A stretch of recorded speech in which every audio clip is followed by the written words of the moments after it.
ఇష్టాలతో పని లేదు, కానీ చిన్నప్పటి నుంచి నేను మీరే ఇష్టంగా బతికాను.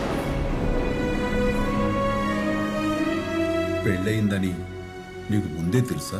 ఓ, చిన్నప్పుడే చెప్పేశారు. నాకు ఊహ తెలిసినప్పటి నుంచి మీరే నా లోకం. ఎన్నోసార్లు మిమ్మల్ని చూడాలని అమ్మతో అందరితో గొడవ పడేదాన్ని. మిమ్మల్ని చూస్తే దోషము ప్రమాదము అన్నారు. అంతే, అప్పటి నుంచి చూడకుండా. అయ్యో రామ, పొద్దున్నే లేవగానే మీ గురించే అడిగేదాన్ని.